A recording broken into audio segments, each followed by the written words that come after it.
ವೆಲ್ಕಮ್‌ಗೆ ಅಷ್ಟು ದೀಪಗಳನ್ನ ಹಚ್ಚಿ ದೀಪಾವಳಿ ಅಂತ ಅವರು ಒಂದು ಆಚರಿಸ್ತಾರೆ. ಇದು ಅವಾಗಿಂದ ಒಂದು ಹಬ್ಬ. ಇದೊಂದು ಟ್ರೆಡಿಷನ್ ಆಗಿ ಸ್ಟಾರ್ಟ್ ಆಗಿದ್ದು ದೀಪಾವಳಿ ಹಬ್ಬ.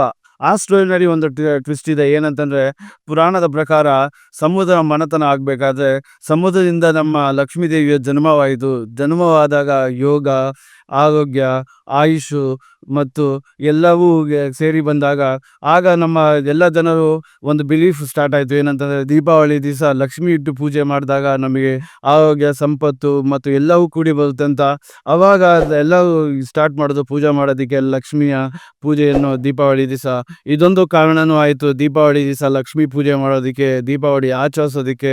ದಕ್ಷಿಣ ಭಾರತದಲ್ಲಿ ದಿವಾಲಿ ಅನ್ನೋದು ಒಂದು ಪವರ್ಫುಲ್ ಫೆಸ್ಟಿವಲ್. ಯಾಕೆಂತಂದರೆ, ನಾವು ಎಷ್ಟೊಂದು ಸ್ಟೋರಿಗಳು ಕೇಳಿದ್ದೀವಿ. ನರಕಾಸುರ ರಾಕ್ಷಸ ಭಯನೆಲ್ಲ ಸ್ಪ್ರೆಡ್ ಮಾಡಿದಾಗ ನಮ್ಮ ಲಾರ್ಡ್ ಕೃಷ್ಣ ಆದ ಅವರ ಇನ್ನೊಂದು ರೂಪ ವಿಷ್ಣು ಅವರನ್ನು ಸೋಲಿಸಿ ಅವರನ್ನು ಕೊಂದು ಭಯನ ಸ್ಪ್ರೆಡ್ ಮಾಡಿದ್ದನ್ನೆಲ್ಲ ತೆಗ್ದು ಅವಾಗಲೂ ಪೀಪಲ್ ಎಲ್ಲ ಜನರು ಫುಲ್ ಜಾಯ್ಫುಲ್ ಆಗಿ ಫುಲ್ ಸೆಲೆಬ್ರೇಟ್ ಮಾಡೋದಲ್ಲ. ಆ